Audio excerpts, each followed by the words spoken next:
Cuenta la leyenda que, en un lugar perdido entre la memoria amarga de un pasado incierto y la esperanza de un futuro brillante, existe un mundo de arenas que no conoce el horizonte.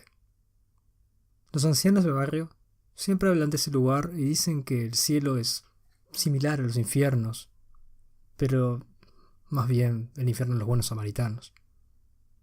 Sin embargo, la verdad es que pocos saben de ese sitio.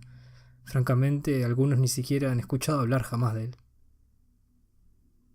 Pero el mundo de las arenas volvió a las voces de las chusmas cuando Manuel Martino, un loco que decía ser arqueólogo, pero que según el almacenero de la esquina apenas sabía multiplicar por 9, se instaló en una mesa de café y empezó a repartir volantes y fotocopias en blanco y negro, que contaban sus maravillosas aventuras en este sitio de calor infernal, más alguna que otra dudosa evidencia fotográfica. La mayoría de la gente lo ignoraba. El resto se burlaba entre risas y miradas indiscretas de sus acciones, a todas luces disparatadas. Pero los niños, muy lejanos al chismerío, comenzaron a rodear a Martino para escuchar sus historias con atenta devoción, poco después de que éste se instalara casi definitivamente en el café, cosa que no pareció molestar a sus dueños, no tanto por Martino en sí, sino más bien por lo mucho que había mejorado el ambiente de ese lugar con todos esos chicos. Estos se reunían después del almuerzo y solo se iban cuando sus madres los llamaban a la merienda. Incluso cada tanto alguno que otro desoía los gritos con tal de quedarse un poco más, escuchando fascinantes relatos de ese presunto arqueólogo. Sus historias consistían casi siempre en cuentos épicos, que partían desde la llegada al mundo de las arenas a través de un portal de lata, detrás de un barril plástico en el sótano de la ferretería González, hasta su lucha a muerte con un grupo de gaviotas gigantes, que alcanzaron a desgollarle, decía, pero luego lo revivieron por simple espíritu deportivo y se despidieron cordialmente. Todas esas cosas hacían de deleite para esas mentes jóvenes y hambrientas de fantasía. Martino, tras unos cuantos meses, contra todos los deseos de las madres del barrio y para agradecimiento de las viejas ociosas de cada esquina, se convirtió en un hábito para los niños de varias manzanas a la redonda. Con el tiempo muchos de ellos llegaron a comprender la geografía del mundo de las arenas mucho mejor que la de sus propios alrededores, confundiendo casi de forma natural esta con su vida cotidiana. Al punto de que cuando llegaban tarde a sus casas no era difícil escuchar excusas como «me perdí en las dunas rojas» o «no pude cruzar la meseta invertida a tiempo».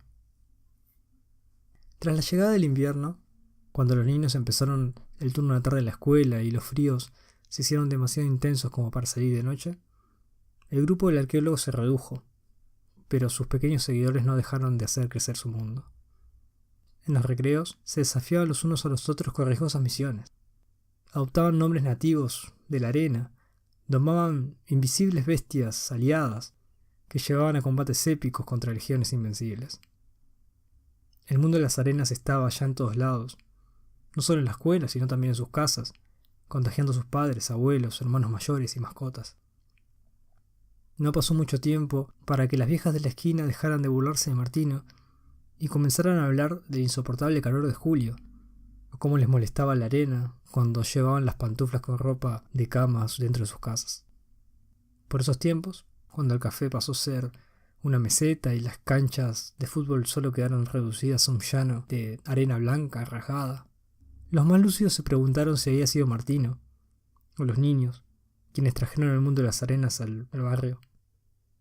Sin embargo, las viejas chusmas se burlaron entre risas y miradas indiscretas a sus espaldas, y hablaron entre ellas de cómo era posible que, en ese mundo de calor infernal y peligros, aún existiese lugar para los locos.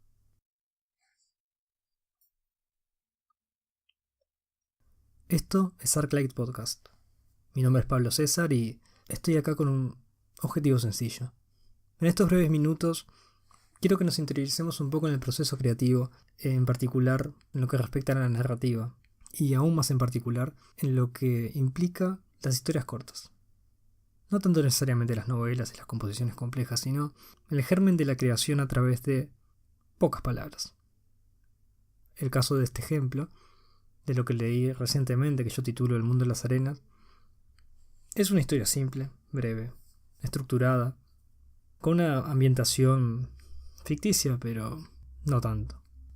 Creo que lo que podemos observar en el mundo de las arenas en particular, pero también en muchas ficciones de este tipo en general, es que como a partir de una idea como una ambientación sencilla, digamos, en este caso, el recuerdo del lugar en el cual yo me crié cuando era niño, uno puede divergirla en diferentes ideas un poco más complejas y quizás un poco disparatadas, pero no del todo despegadas de la realidad.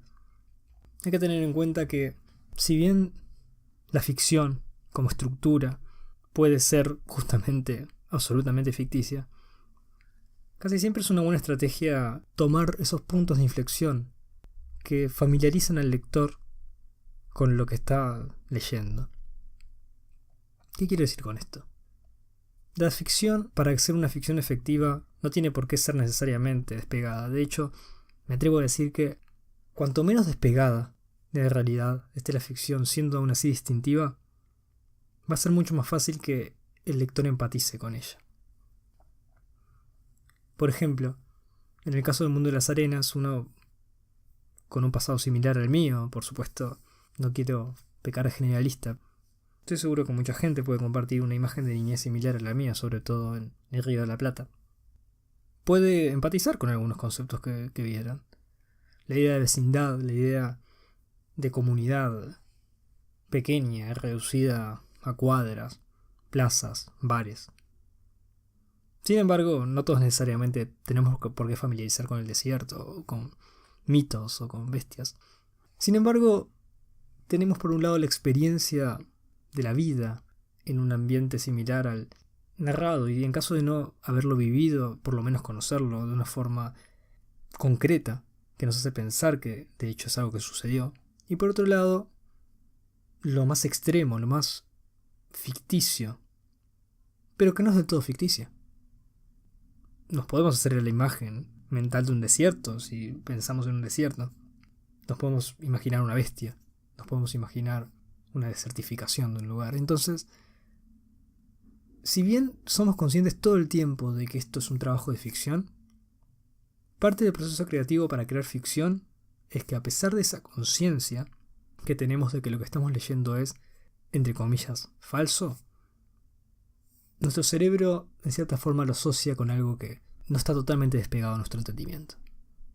Es algo en lo cual podemos imaginarnos dentro, empatizar con la idea que está planteando el narrador en la historia y seguir la historia hasta su punto culmine.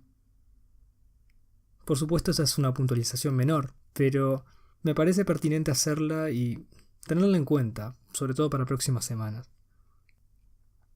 Arclight no es un podcast necesariamente progresivo, es una transmisión muy breve, casi siempre autocontenida, pero algunos conceptos que mencionen en este programa se van a acumular en los próximos.